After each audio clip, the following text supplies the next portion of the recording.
All right. Any public comment?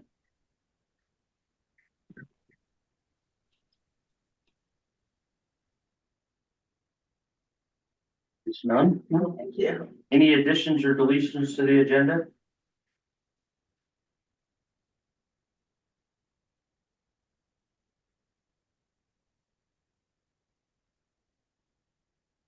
If everybody can consider the approval of the minutes on 4/28.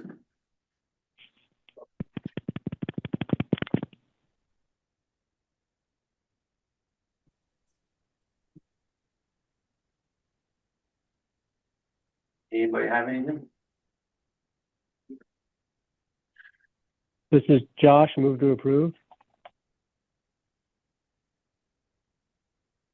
I'll second. Bart, I'll second that.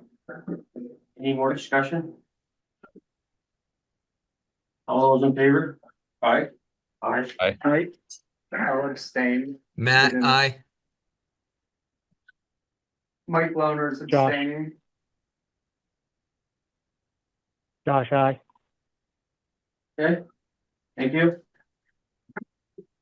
All right, up next is discussion with Jim Baker and Julie Scribner on the police chief recruitment process. Hello? Hello. Can you hear me okay? Yes. Excellent.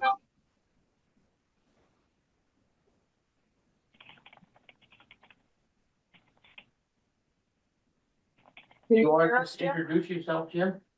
Julie? Sure. Julie, go ahead. Hi, I'm Julie Scribner. I've worked for the Vermont State Police for over 20 years. I worked primarily in recruiting and training for 6 years, created marketing plans, interviewed applicants, did background investigations, made applicant recommendations for hire to the colonel. Much of my time in the department, I worked to promote diversity within the department. Later years, I focused on training, departmental culture, intersectionality, empowering women in law enforcement. I was recognized by USA Today for my work with the 30 by 30 initiative, and that project celebrates women leaders who inspire change and champion equity in our communities. I retired in 2021. I've been doing work with Colonel Baker since 2023. I live in Maine now, and I do some other consulting work as well. Thank you. So good afternoon, folks. My name is Jim Baker. I've been in the law enforcement world for about 50 years. I spent 31 of those years with the state police in Vermont. I retired in 2009 as the colonel, and I went on to what I refer to as a couple fix-it jobs. I was the executive director at the Vermont Criminal Justice, at the time, Training Council, the now Vermont Criminal Justice Council, where I ran the academy for a year and a half. I was the police chief in Rutland for 3 years. I was in Washington, D.C. at the International Association of Chiefs of Police for 3 years on the executive staff there. My focus there was on officer wellness and safety, community policing, and the different divisions to include all the state police agencies across the country. I spent about 2 years, just shy of 2 years, as the interim commissioner of corrections in Vermont during the pandemic. And that cured me of ever wanting to run another agency again. And I have been consulting for the International Association of Chiefs of Police for about 15 years, off and on, executive searches, organizational assessments. I have my own practice, JW Leadership Consulting, where I've been involved in several communities in Vermont on police chief searches. We just recently finished up the Stowe search. I did an assessment of the Williston PD a couple of years ago. We've done work in Springfield, Woodstock, Chester. We are currently working with the South Burlington folks on their police chief search. And I've done searches across the country with the International Association of Chiefs of Police. So that's my background.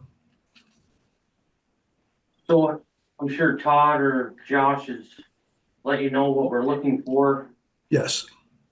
In Hinesburg working together.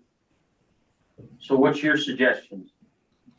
Well, you know, again, not having all the details. I mean, I've followed your situation, you know, off and on for the last couple of years, and I know that you've worked on an agreement between the two towns to share a police chief, and I know there's a conversation going on about potentially finding a police chief to be able to either replicate that arrangement and have the chief cover both towns.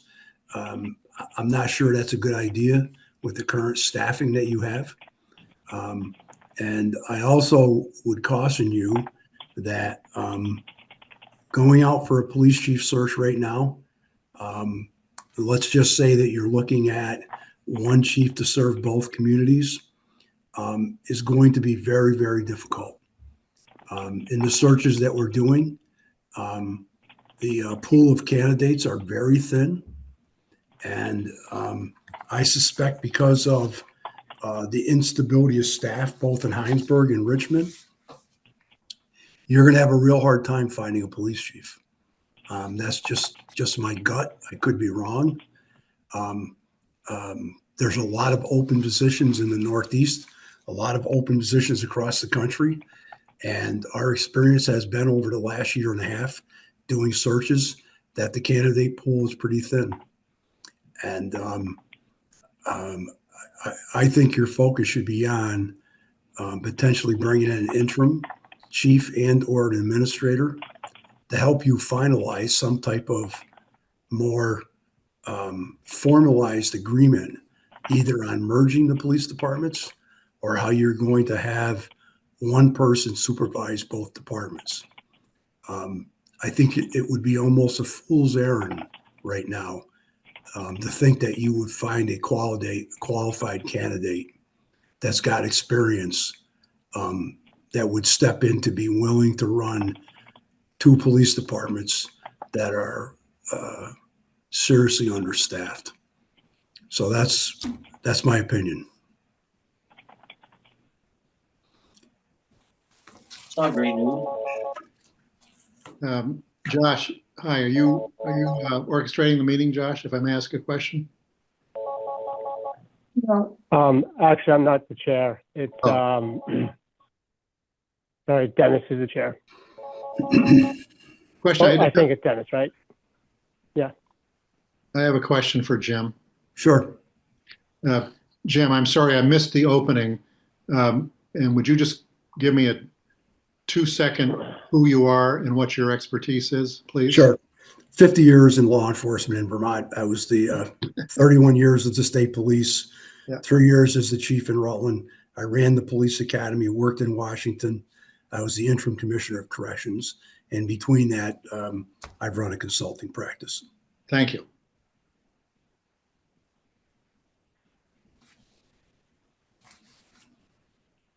So we have an interim chief today. I don't know, is that something you're looking at doing longer? Hate to put you on the spot. Well, I think the consensus is it's a difficult job to do two departments, and it's either one department that covers two towns or two towns, two departments. What we're looking for is to create one department with one chief.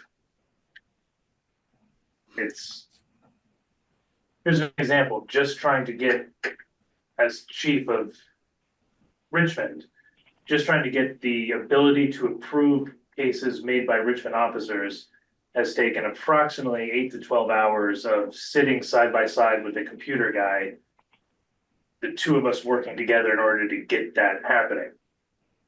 Little things like that, where, because it's not normally done, takes a long time. Okay.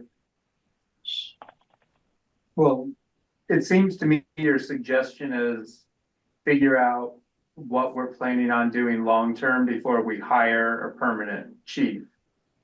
Because the way I'm looking at it, the chief pool is so thin, it makes even less sense for two neighboring communities to compete with one another for one person. Correct. The pool is very thin, and the pool is very thin in Vermont. And if you advertise out and then find an individual from out of state who could in fact get certified in Vermont, there's still a period of time for them to have to go through a prescription process from the council in order to get their certification. And I think trying to find two candidates for two police departments, two small police departments, is going to be it's going to be a fool's errand. I just don't see the pool of candidates that we've seen come through for the last few searches. And I don't, the South Burlington search is ongoing now. Clearly that's a different police department, a different size department, bigger area, larger population. I think I'm going to draw on my experience in working with Williston on the study that I did for them. I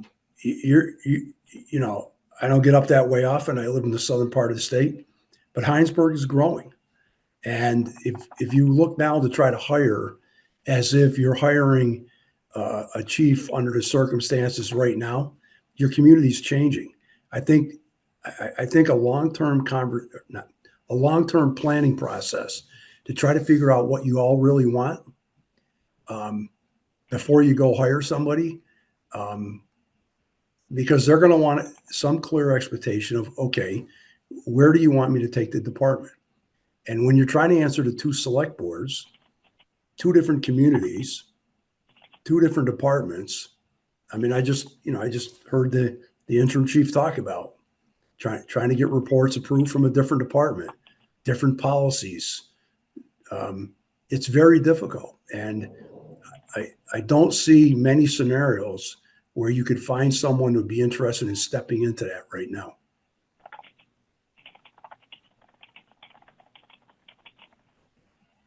Go ahead. You mentioned that it would be important to get, an interim police chief. We have someone who's interim right now, but I'm hearing you. I think I'm hearing you say that this might be a longer. It's not short term. It's maybe a long-term position with someone who, might have chief credentials that could be a longer-term interim chief while we go through this process of governance and how these two towns are actually going to operate together, how many police officers we want to have, like what the whole bag is. Yes. Am I correct? Is that what you're? Yes. Yeah, I'm not the first part of it. I'm not necessarily saying that. I don't think the scenario has to be that you have a working chief as much as you have someone who can step in to help guide you in this conversation and at the same time administer the departments. So I know at one point in time, the folks here from Richmond, employed Paco Allman as an administrator of the department, right? I'm saying take Paco Allman concept to a different level to help both governing bodies work on where do you want to be. And and the people that have worked with me know I have a saying when a client hires me, I call balls and strikes. So I can be rather blunt at times. So here I go. Do you have the political will to do what needs to be done? If you're talking about merging your two departments, do you have the political will to be able to do that?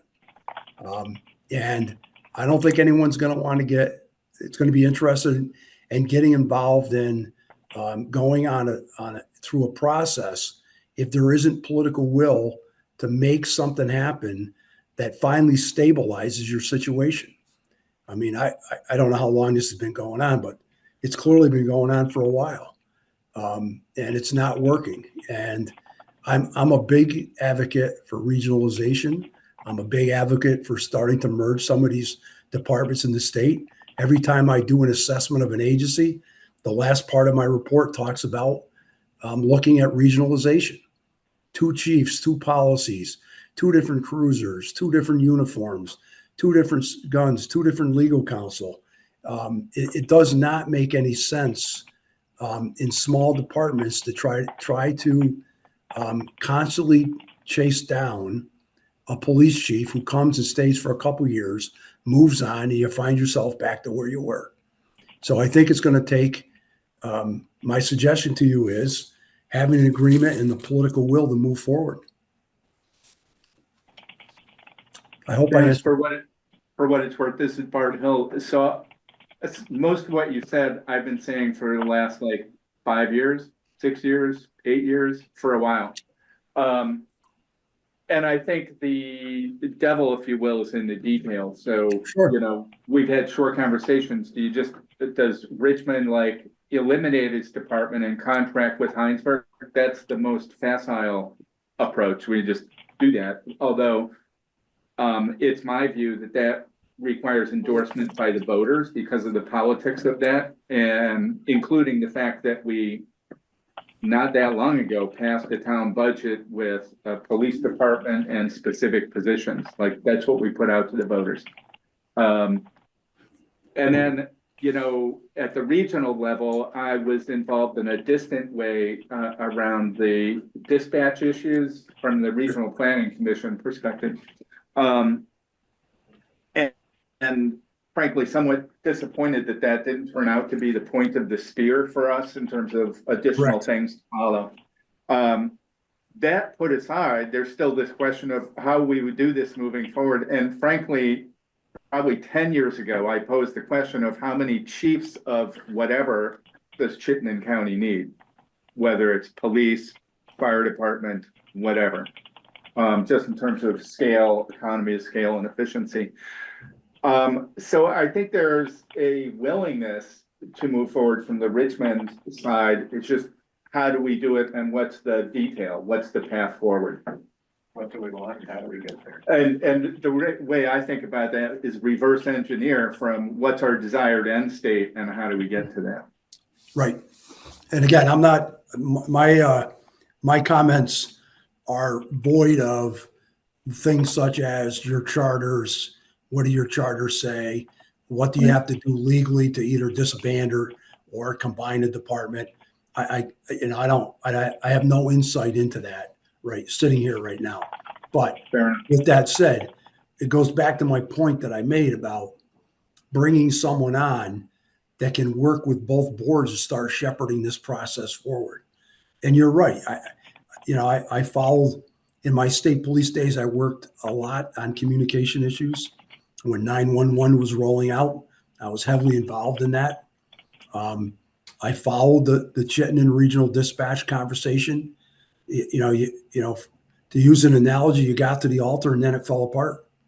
And, again, I'm not saying that was political will, but it's not easy to come up with these solutions. But I think continuing to try to think that you can find 2 police chiefs for a small community like Hinesburg and Richmond, when you sit so close geographically, you're just going to be every 2 or 3 years looking at hiring a police chief. And if you had a bigger department where you could build some development in, and you could develop succession planning inside the department, is a lot better option than every 2 to 3 years trying to find a police chief for Richmond, and then the next year trying to find a police chief for Hinesburg. It's a fool's errand to keep doing that from my viewpoint. Did you put it before the voters to have a contract with Hinesburg For chief services, yes. for chief services you did? Richmond would have officers, Hinesburg would have officers, and Richmond would contract with Hinesburg for chief services. And to be clear, we've talked about this in town meeting at some length over the years, and there is not a single voice in our town. Like we all want a Richmond Police Department. We all don't want a Richmond Police Department. But I will say it's my at least subjective experience and observation that there's more support for a Richmond Police Department than there was 5 or 10 years ago. Yeah. Among the voters. And most of them have not contemplated, oh, what would it be like if it were a joint department or a contracted department? I'll just say, full disclosure, from my 35 years in state government, I am somewhat cautious about contracts and the authority that one can impose under contracts with a separate entity related to cost, service, everything. The contractual control is to some degree illusory because that separate entity has its own sort of identity and goals and mission, which may not exactly match your own.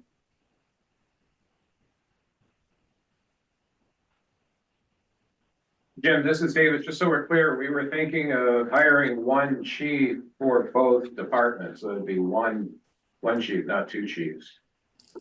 I understand that. Oh, okay. Yeah, I understand that.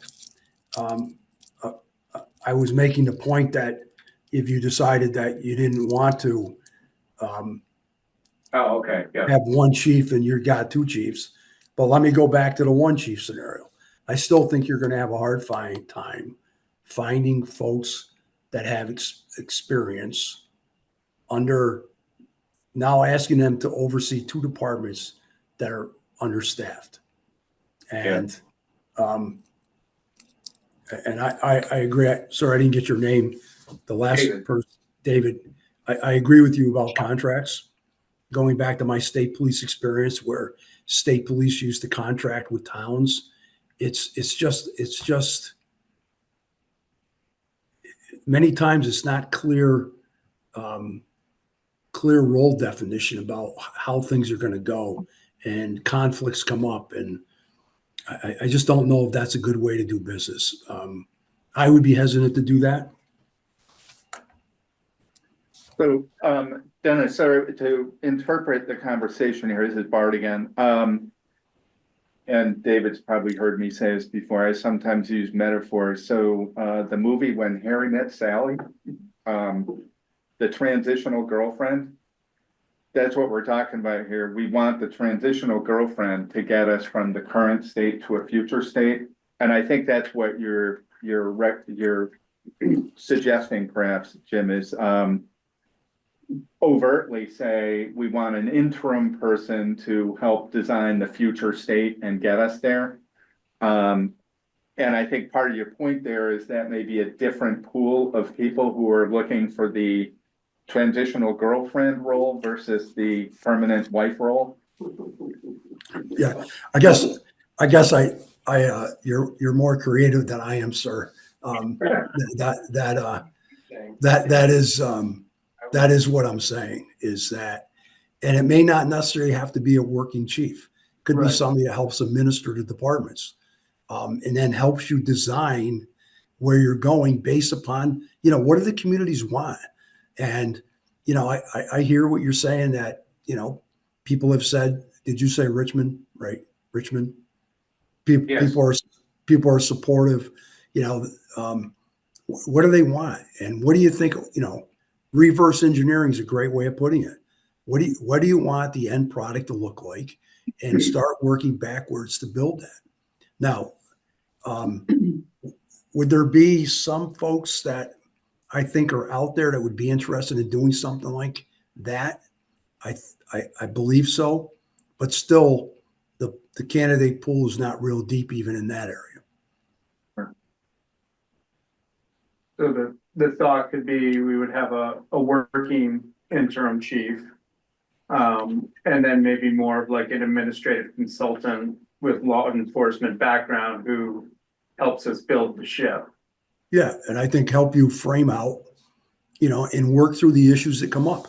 Now, look, governance will be a big deal, right? If you're not going to do a contract and you're talking about some type of merger of the services, then working out the governance of that will be a big part of it.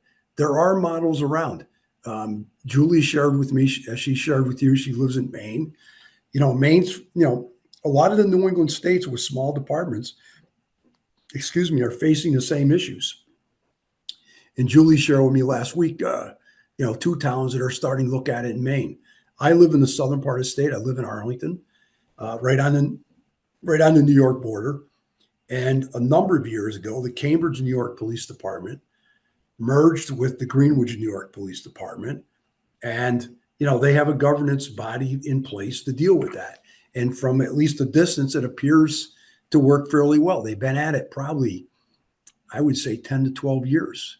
And, there are models out there that you can take a look at, especially around the issue of governance, because that's usually where things start getting off the rails about how are you going to govern a budget and who's going to contribute what. And those kind of things need to be worked through. But I think you have an opportunity right now. I mean, I know it's a little challenging staffing wise, but I think you have an opportunity to recreate what safety will look like between those two communities.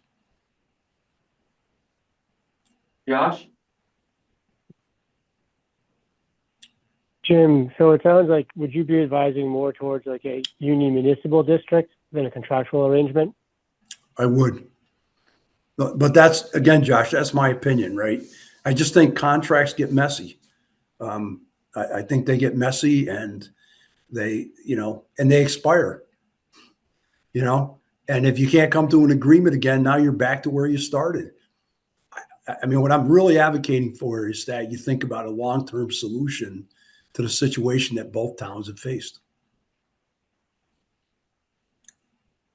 Is there any scale, Jim, to, and I know this has been kicked around before, but is there any scale to inviting a third town of some sort to join us in this? I mean, or are we, it's just adding on to the same conundrum? Well, it's interesting you say that, because when conversations I had with Todd leading up to this is that, I did a small assessment of Shelburne PD a couple of years ago. And, yeah, I mean, I think there is scale to that, right? But I think in order to get there, what I'm really proposing here really hasn't been done in Vermont. So piling on more towns could make it more complicated. But in terms of attracting a chief that now has Absolutely has 20 officers instead of 3. Correct. And you're also talking about retention of officers there too, because it kind of broadens out a little bit the experience that the officer could have in a career there. You could make sergeant, you could potentially have a second in charge of the department, a lieutenant or a captain or a deputy chief or whatever you wanted to call it. There's some movement. You could have criminal investigator or 2. You got some movement in the department that helps with retention. And so there is, I believe, some value scaling that out. But trying to do 3 or 4 towns first would be difficult versus do 2 towns and see if you can get the bike put together and get it moving, and then have other towns take a look at it. Hey, do we want to come be involved in that? I'm just going to jump in for a second. I just want to provide a little context because a lot of what we're talking about is longer term, but from the town manager's perspective, I think we need to be careful because I've got some real immediate concerns about keeping the departments together. Since the last meeting of this group, and I spoke to Jim about this, I've come to the realization that we're no longer in the time when there were more people who wanted to be officers than there were positions. There are way more positions than there are people who want to be officers. And we are competing with Chittenden County. I met with the Essex police chief a couple weeks ago just to get his assessment. So I'm sort of at the conclusion, or at least working on the assumption, that there is no way, and I'll just speak for Hinesburg, but I think Richmond is similar, that Hinesburg on its own is going to be able to compete with the other departments in the county to maintain a department. I think it's similar for Richmond. And as Jim was just sort of alluding to, a longer term wise, working together, providing more opportunities is good, but I also need to come back and think about just keeping the people we have. I mean, we've got one office, there's one officer in Richmond. We have an interim chief in Hinesburg and 2 other officers. That could quickly fall apart. And I had a discussion with the new Northern commander for the state police the other week because of the pressures that they were putting on towns to screen calls when they're not working, and explaining to her, it's like, look, I understand what you're asking us to do, but also understand that it wouldn't take much for this to fall apart. So while we talk long term, we also need to think about what can we do in the immediate term to keep police coverage for both of these towns. So are you saying then, Todd, you don't think that there's any, then we shouldn't be immediately trying to form this union? That's what I'm saying is, if that's an idea, great, that's going to take a long time, but let's focus on right now. And I think the right now is finding an interim chief who can lead the towns through their process and also help build up the staff. I mean, the last two officers that Hinesburg has hired, no experience. We had to put them through the part-time academy. The one we have, he just made it through part-time. The other one we put through the full-time academy. And I am concerned that given what the wages are that other departments are offering, we're going to put people through the academy and they're quickly going to go somewhere else where there's more money and more opportunity. I mean, our organizations are so flat. If you come in, if you're not the chief, you're the officer. And where are you going to go? So I do think we need to think about long term, but I'm most concerned about keeping what we have right now and getting through the next couple of years.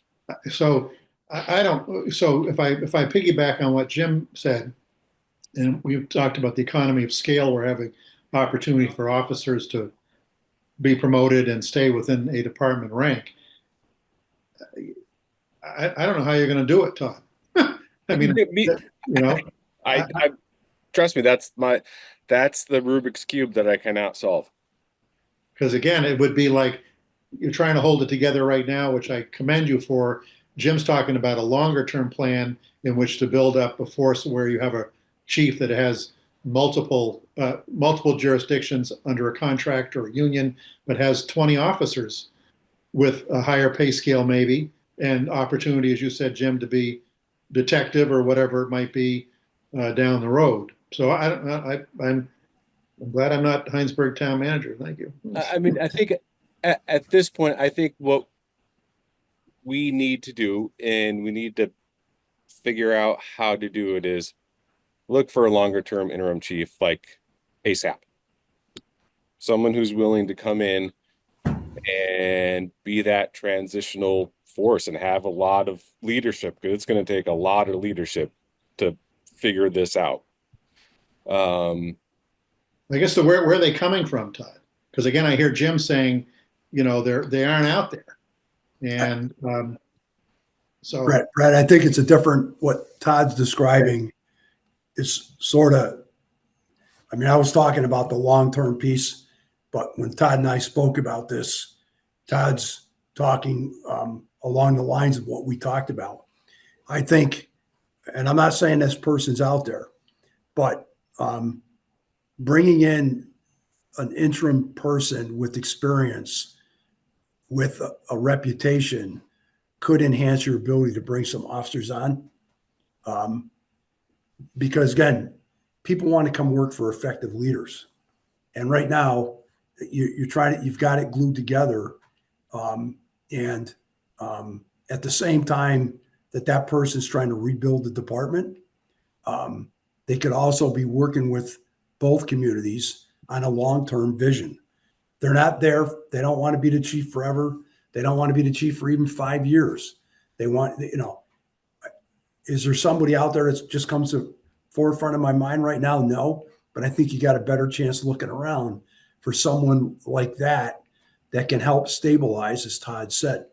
The other thing that I would strongly encourage you to be thinking about is, I'm hearing, if I heard this right, Todd, people have never hired me for my math, but I think I heard you say you're dealing with 4 officers, right? All together, and with one. Yeah, we got a new one coming on. It's not enough, not nearly. Right. But coming up with a strategy to make sure the immediate would be, and I'm just throwing this out there, bonuses or a conversation with them to make them understand that you're starting to move, that they feel like there's hope moving forward, that these departments are going to get stabilized, instead of just, okay, it's going to happen someday, that you're demonstrating, here's a little bit of something for you. We want you to stay. We're looking for an interim. Okay, we found an interim. We got a commitment to rebuild, and that message gets out, because Yep. people looking to either move from another agency or coming into the profession, they have a lot of choices, like you said. I mean, every agency is just, I mean, they can go just about anywhere they want because of the vacancies in agencies. Yep. We're definitely doing that on the Hinesburg side for sure. Jim, do you see there is any validity to an interim chief that is not familiar with Vermont? Boy, Brett, I'd have to give that some thought. Because I mean, I'm just, Josh, when we did the search 3.5 years ago, whenever it was, Bard, we did that on the search committee, and we had a lot of candidates from out of state. We had very few from in-state, and there were some great qualifications from some people, but we couldn't get them to move to move to the next level of discussion. Yeah, and this, when I work with clients and this conversation comes up about out of state, you have to be really careful about out of state candidates. You may have somebody that's got great qualifications, and and I don't want to pick on a given city, but they're coming out of a major city and they were an assistant precinct commander. Clicking it down and becoming involved in the type of public safety work in Vermont is an entirely different picture, especially around substance use disorder, mental health. It's an entirely different picture. And so I'd have to really give that some thought. I would say our experience in the search we did before for Richmond for a chief played out exactly like you're saying, Jim. Right. We had a lot of high level. We see it all the time. Folks, but they coming down to a small community of 3,000 or 4,000 people, and and the other thing is, you want to be very careful. It's one thing that someone's working at an agency and they plan on retiring, but they've got a lot of fuel left in the tank, and they want to come, and they're really into community policing and small town interaction with citizens, but also have a high level of professionalism. That's one thing. It's another thing, it's interesting for us because we asked this question, excuse me, in pre-screening, why do you want to be the police chief in Richmond? Well, I love skiing and Vermont offers ski, or I play golf and there's a great golf course. Yeah. You don't want somebody who's coming to retire, if you know what I mean.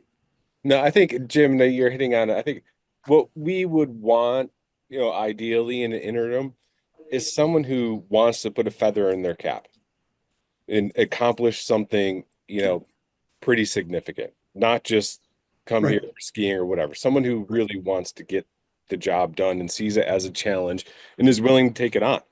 Yeah. And they love the profession, right? Yeah. They feel like they're contributing and doing something that no one else is doing. Listen, I often tell the story, and again, I don't want to be talking about me over and over, but if people know the history in Rutland, I went into the Rutland Police Department in 2012. The police chief had been forced out. There was a series of scandals at the police department. It was a 42-person sworn at the time.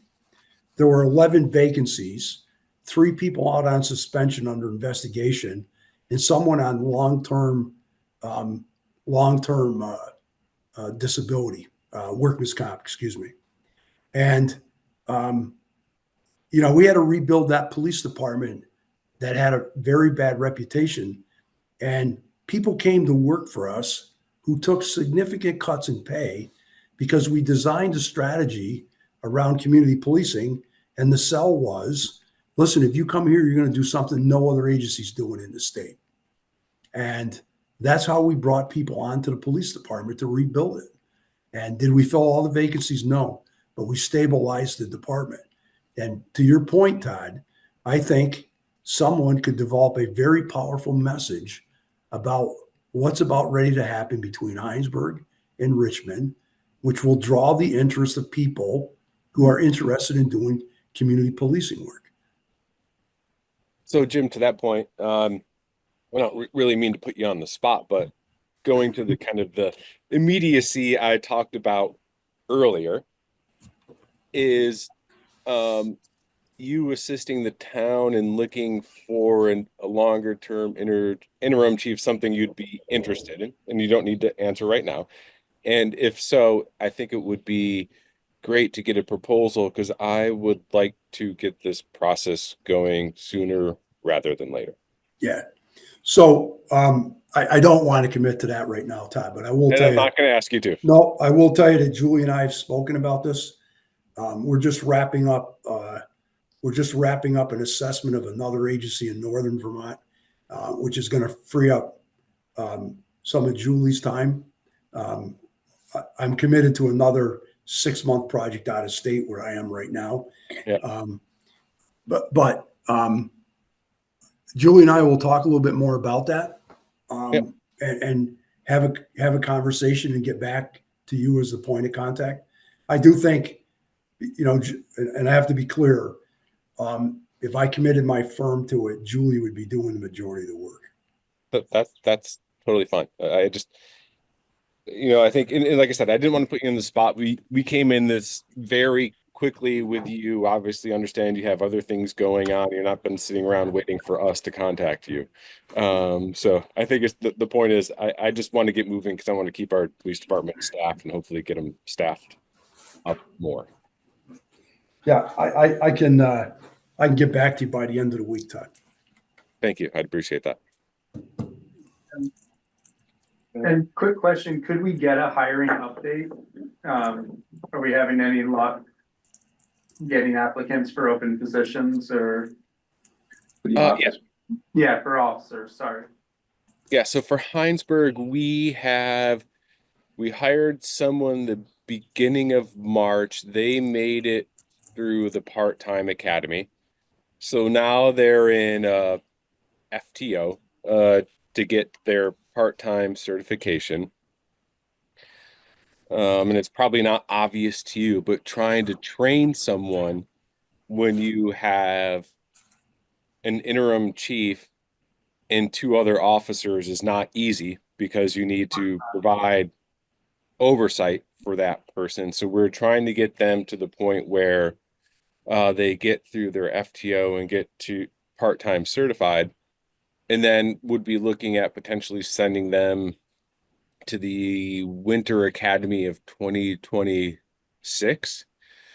But even if we go through all that process and they make it through successfully, I have that concern about, are we going to be able to keep this individual? And, I don't know about Richmond, but that's the Hinesburg side. So right now we've got 3 full-time officers. One of those is the chief, and then a part-time person that we're putting through training. Right. But in general, though, we aren't getting applications from current officers to apply to Hinesburg or Richmond, Josh? No. Oh, not to switch between departments. From the Richmond side, we do have a candidate that we're going to be making a conditional offer to, conditional on the background check, probably today or tomorrow. So we do have one candidate that we're interested in moving forward with right now. They're currently a certified officer as well. Good. Wow. It's good news. Some good news. Hey, Josh, this is Bart. Can I ask a follow-up question? Because it always seems like it takes a very long time to do these background checks. What do we anticipate the length of time for a background check for an applicant officer? Yeah, that's a question I have right now out to, I asked one background check provider, he couldn't do it. Another one who I've used in the past, just asked him how long it could take him to do it, with the idea that we want to go, within a week or two and not let it stretch out much longer than that if possible.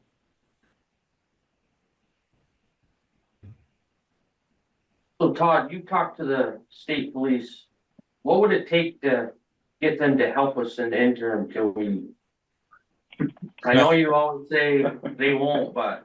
The greasy wheel is grease, though. You just that's kind of a difficult subject. I mean, like I said, we had a conversation about what they were asking us to do. They're short-staffed too. Right. So they're trying to survive just as much as we're trying to survive. If push comes to shove, I think we have more force behind our push than they do. But I don't really, I don't want to go that way, if that makes sense. I mean, I want to maintain a good relationship, and I don't want to. I don't want to force things. No, I understand that, but it's in their best interest that we expand our force, though. Well, yes, and that's what I was explaining to them last week, was that by, as right now, since Richmond only has one officer, they're only potentially able to cover the town, 4 days a week at 10 hours or 5 days a week at 8 hours. And if we weren't there, as we in Hinesburg, then they would be picking up the rest of the time. But since Hinesburg is there, we're covering another 8 hours a day during the week. So the point was to say, please recognize that. We're trying to help you out as much as we're asking for a little help on your side, but as Jim said, politics always come into these things. So Yeah. Look, I'm not, I share with you my background, but they are carrying large vacancies. Mm-hmm. Again, you don't have a department. You're not going to see any proactive work. You're going to see them respond. No. Right. And again, just for understanding how they work, you've all followed the news this week. Last 7 days, 3 homicides. Those homicides will pull anywhere from 35 to 50 troopers to the investigation, to include crime scene and investigative staff. And so, again, I don't think the state police are your option unless you're so desperate that you're just going to simply get emergency response from them because of the way they're staffed right now. Well, right. And that was a discussion I had last week. They were said, we've got a dive team deployed down to Rutland. There's 10 officers out of different barracks that are now gone, and the other ones are not available. They did say, they would be there. They suggested, they even put out the idea of just everyone working a one-person shift because they would back them up. And I was just like, no one wants to work alone. That we would lose a department so quick. You can't expect us to schedule three people to work individual shifts. Just not going to happen. And from my experience in Jericho, where I had a contract with the state police, it was at their discretion. Yeah, right. I'm not a fan of those contracts, but I'm not talking for the state police right now. I don't want to be rude, but I do have to jump off in like 4 minutes to finish the work that I'm doing where I am here. So if there's other questions, I'll try to answer them. I just want to let the two of you know, Jim and Julie, one other piece. As you're deciding whether you're going to help us find an interim chief or administrator, I feel like I have a pretty good pulse on how people do feel in Richmond.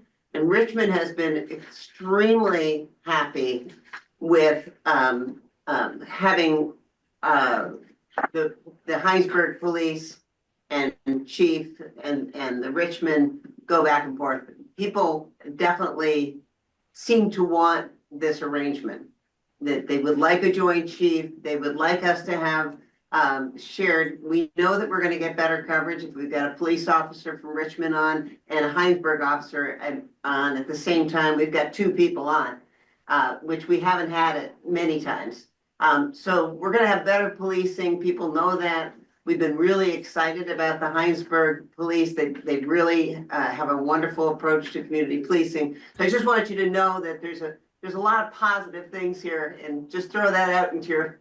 It is an exciting time, and I just want you to know that. The other thing I'm hearing Jim say is that we need to be potentially offering some bonuses.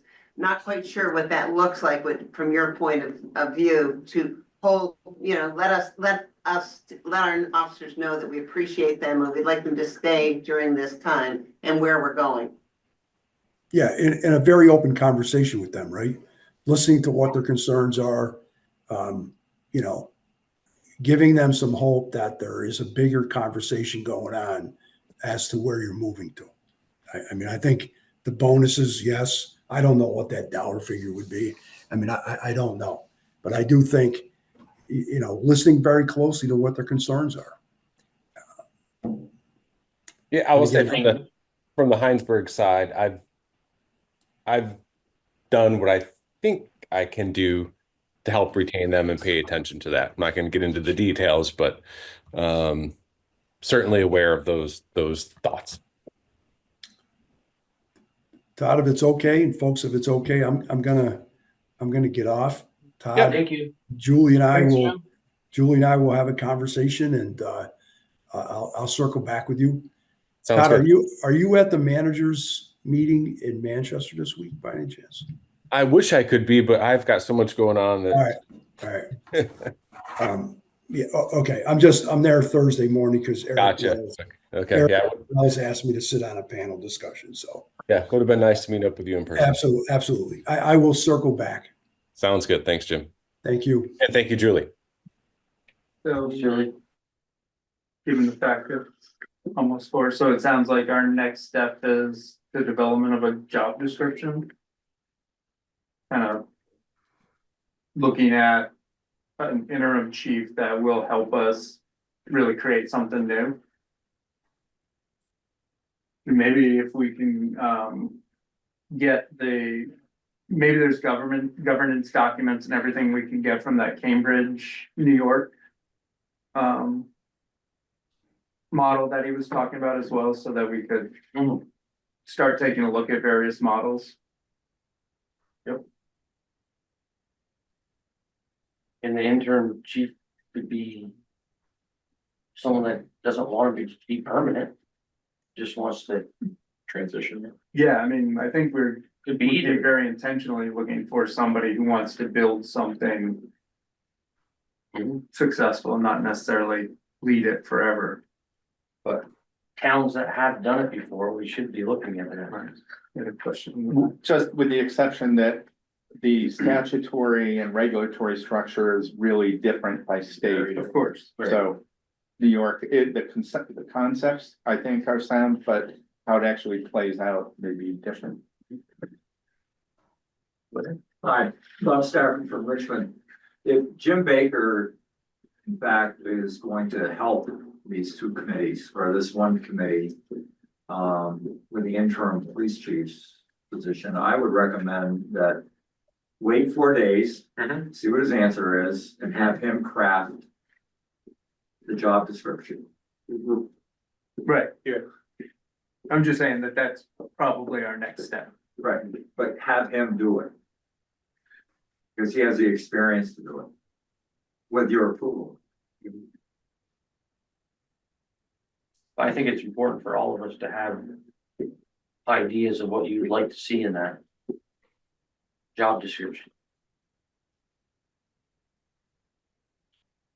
Well, I just observe also, that one of the things that I think we should be doing is try to retain our interim chief to Of course. keep managing things, because that we Yes. have what we have, and to Patty's point, strikingly, I have heard no complaints No. about thin staffing, and I've only heard compliments about the attitude, behavior, disposition of the officers that currently are on board, both in Hinesburg and Richmond. And that, so I think that is a strength, and one of the things that I think we ought to be cognizant of is in a time of duress, at least hold on to your strengths, like, Yes. don't let go of those. Yeah, no, Bart, I agree. Frank has been great. He, stepped into a situation and has been fantastic. So I just want to recognize that publicly. I mean, also while we're recognizing, thank you, Sergeant Cohen, for hanging in there. Appreciate you being in Richmond.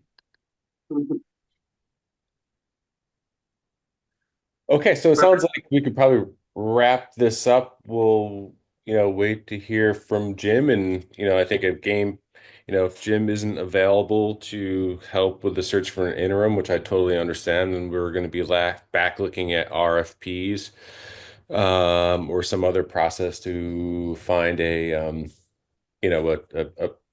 temporary or longer term interim chief. Is that sort of where everyone is? I think so. All righty. And then do we have another meeting scheduled, just to, Yeah, every other Monday. so, Second and fourth Mondays, I think, is the schedule we're on. so we'll jump into this again with updates, and between now and then, we'd have a sense of what Where we're their availability is. Yep. We're supposed to know by Friday. Yeah. Josh. Right, and that will give us an opportunity to figure out what we might have to do administratively in terms of preparing for the next meeting.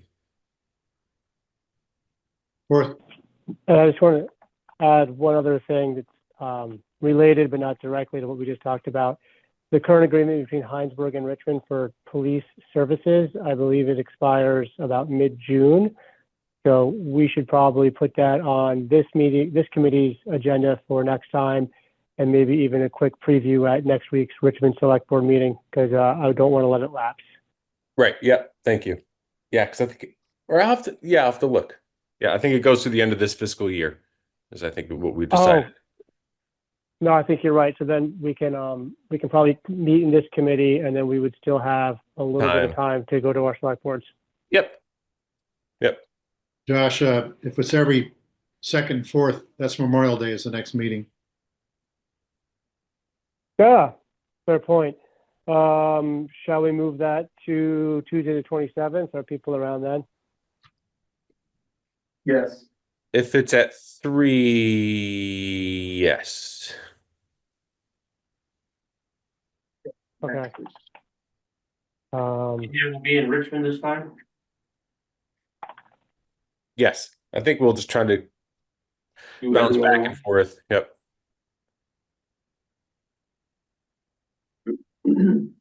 Tuesday, the 27th at 3. Yep.